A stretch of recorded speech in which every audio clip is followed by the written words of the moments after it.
नमस्कार. सर्वप्रथम सर्वांना श्री स्वामी समर्थ, सद्गुरु स्वामी समर्थ. तुम्हा सर्वांचे आपल्या आम्ही स्वामींचे दास या स्वामीमय चॅनलमध्ये मनापासून स्वागत आहे. स्वामींच्या कृपेने तुमच्या आयुष्यात नेहमीच सुख, समाधान आणि आनंद असावा, इतकीच मी आपल्या स्वामींच्या चरणी प्रार्थना करते. आणि आपल्या आजच्या या नवीन आणि सुंदर व्हिडिओला पुन्हा एकदा नव्याने सुरुवात करते.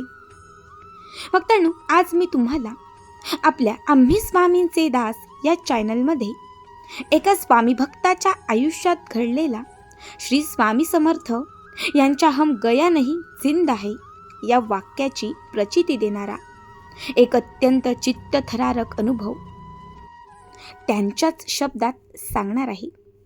फक्त त्या अगोदर जे कोणी स्वामी भक्त आपल्या चॅनलवरती नवीन असतील त्यांनी लगेचच आपल्या चॅनलला सबस्क्राईब करा, कारण तुम्ही आपला चॅनल सबस्क्राईब केल्यामुळे मी पुढे जे काही व्हिडिओ बनवेन त्याचं सगळ्यात पहिले नोटिफिकेशन हे तुमच्यापर्यंत पोहोचेल. तर भक्तांनो, हा अनुभव आहे स्वामींच्या परमभक्त सौ निधी साळुंखे या ताईंचा. पुढील संपूर्ण अनुभव हा या ताईंच्याच शब्दात. ताई म्हणतात, सर्वप्रथम सर्वच स्वामी भक्तांना माझा मानाचा मुजरा. श्री स्वामी समर्थ. जय जय स्वामी समर्थ. नमस्कार, मी सौ निधी साळुंखे. आज मी तुम्हाला माझ्या आयुष्यात घडलेला हा सर्वात भयानक हम गया नहीं जिंदा है या वाक्याची पुरेपूर प्रचिती देणारा माझ्या आयुष्यातील सर्वात चित्तथरारक अनुभव तुम्हाला सांगत आहे. खरं तर मुळातच मी खूप मोठी स्वामी भक्त किंवा खूप वर्षांपासून स्वामी सेवेत असं काहीच नाही. मी लहानपणापासूनच देवांना मानणारी आणि देवांवर श्रद्धा असणारी होती. माझा दैवी शक्तीवरती खूप विश्वास. माझे आईबाबा हे साईनाथ महाराज म्हणजे शिर्डीचे साईबाबा यांचे परमभक्त. लहानपणापासूनच मी त्यांच्यासोबत वर्षातून एकदा तरी शिर्डीला नक्की जायचे. साईबाबांचे भजन आमच्या घरात नेहमीच व्हायचे आणि खरंच त्यांच्या कृपेने आमच्या घरात नेहमीच सुख समाधान असायचे. मात्र एके दिवशी जेव्हा मी TY BComच्या क्लासमध्ये अगदी लास्ट इयरला होती आणि त्याच दरम्यान मी खूप आजारी होती. मला हाडांचा TB झाला होता, जो बरा होणं खूप कठीण होता. माझी पूर्ण तब्येत त्यात सुकली होती. अगदी 6 महिने मी बेड रेस्टवर होती. माझी ट्रीटमेंट सुरू होती. त्यावेळी मी त्या आजाराला खूप कंटाळली होती. मी खूप थकली होती आणि तेव्हा मी देवाला खूप दोष देत होती. देव नसतोच, फक्त आहे तो दगड, असं बरंच काही मी देवाला बोलत असायचे. देव काहीच करू शकत नाही असंही मी देवाला म्हणत होती. आणि त्याच दिवशी माझ्या स्वप्नात एक लंगोट घातलेले आजोबा आले, जे माझ्या मनात काहीतरी पुटपुटत होते. त्यातले काहीसे शब्द मला आठवत होते. ते शब्द म्हणजे श्री स्वामी समर्थ असे होते. त्यांनी माझ्या चेहऱ्यापासून पायांपर्यंत हात फिरवला आणि त्यांच्यासोबत त्यांच्या स्पर्शाने ते माझा आजार घेऊन गेले. खरं तर मला सलग 8 दिवस हे एकच स्वप्न पडत होते आणि त्या 8 दिवसानंतर चमत्कारासारखा चमत्कार झाला. माझा आजार संपत गेला. सगळे रिपोर्ट नॉर्मल येऊ लागले आणि मी अगदी व्यवस्थित बरी झाले. त्यावेळी हे स्वप्न मी माझ्या मोठ्या मामीला सांगितले आणि त्यावेळी तिने मला सांगितलं की तू स्वामी सेवा कर, स्वामी तुझ्यावर प्रसन्न आहेत, त्यांनीच तुला या सगळ्यातून बाहेर काढलं आहे. मग मी स्वामींची जशी जमेल तशी सेवा करू लागली. माझी हीच मामी एक दिवशी अक्कलकोटला गेली आणि तिथून तिने मला एक स्वामींची प्रतिमा आणली. मी दररोज त्याच फोटोची पूजा करत होती. मात्र त्यानंतर माझं लग्न झालं आणि लग्नाच्या पहिल्याच वर्षी आम्ही सगळ्यात पहिले स्वामींच्या भेटीला म्हणजे अक्कलकोटला गेलो. तिथून मी स्वामींची एक मूर्ती घरी आणली. त्या मूर्तीची जशी जमेल तशी मी पूजा करू लागली. माझे मिस्टर मिलिटरीमध्ये कॅप्टन पदावर कार्यरत आहेत. त्यांच्यासाठी ते नेहमीच सुखरूप राहावेत, त्यांची जवळ पोस्टिंग व्हावी म्हणून मी 11 गुरुवारचं व्रत सुरू केलं. माझे 5 गुरुवार छान झाले. त्या दिवशी माझा 6वा गुरुवार होता. मात्र माझ्यासोबत अघटित घडलं. मी नेहमीप्रमाणे स्वामींच्या मूर्तीला अभिषेक घातला.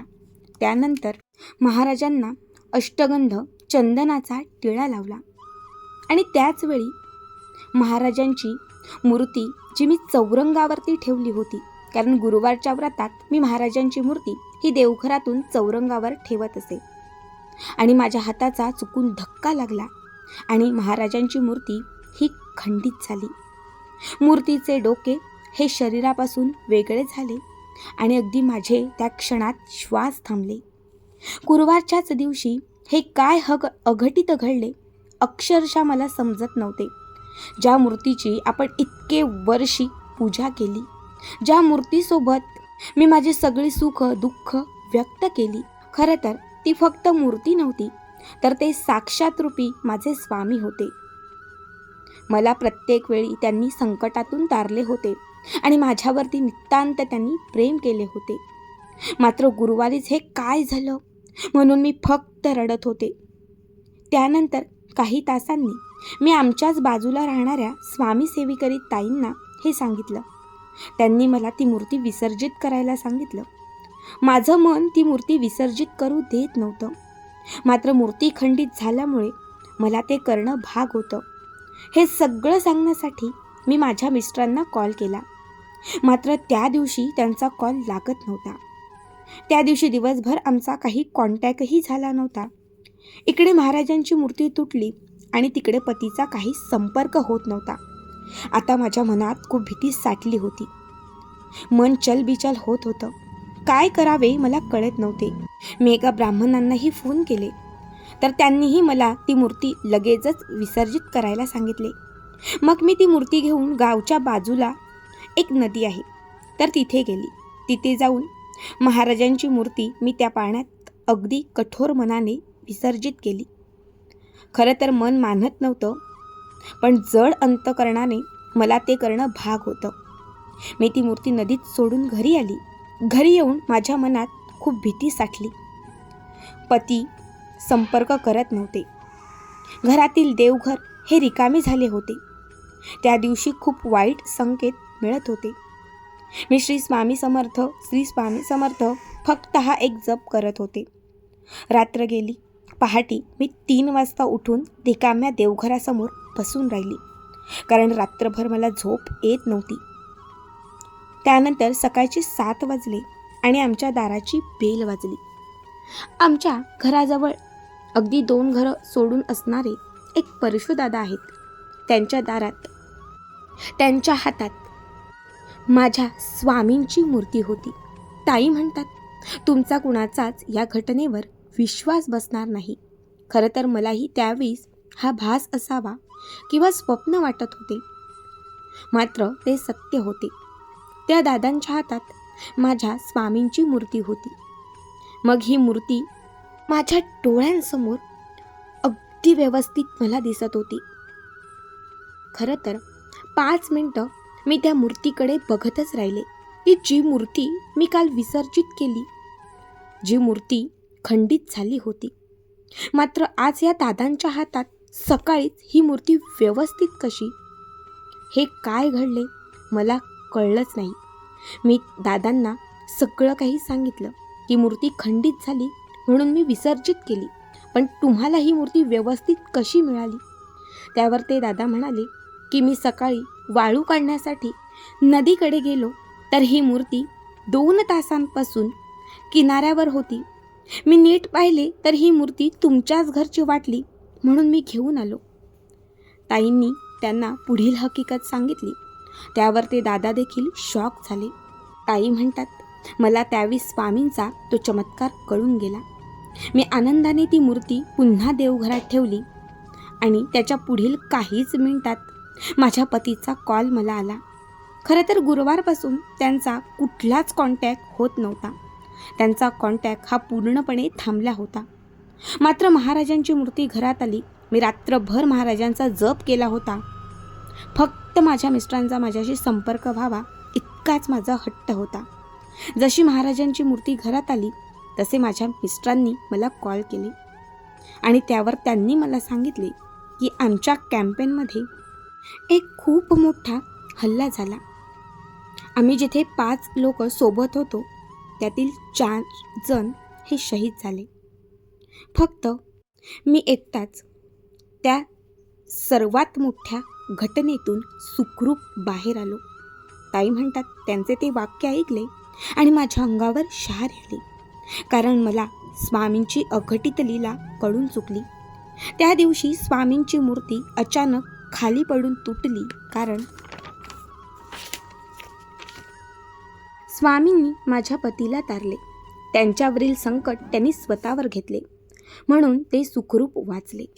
पण माझे पती फक्त स्वामींच्या कृपेने जगले. स्वामी स्वतः तुटले, मात्र त्यांनी माझ्या पतीचे प्राण वाचवले. नंतर मग मी त्यांना घरी घडलेली सर्व घटना सांगितली आणि तेही म्हणाले माझे प्राण फक्त श्री स्वामी समर्थांमुळे वाचले.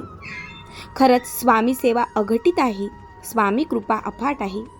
खरंच ते म्हणतात ना, अज्ञे विना काळ ना नेही त्याला, परलोकेही ना भीती तयाला. या वाक्याची त्या दिवशी मला पुरेपूर प्रचिती आली. श्री स्वामी समर्थ, सद्गुरू स्वामी समर्थ. भक्तांनो, अगदी अंगावरती शहारे आणणारा आणि खरंच मनाला थक्क करणारा हा स्वामी अनुभव तुम्हाला कसा वाटला कमेंट करा. श्री स्वामी समर्थ. जय जय स्वामी समर्थ.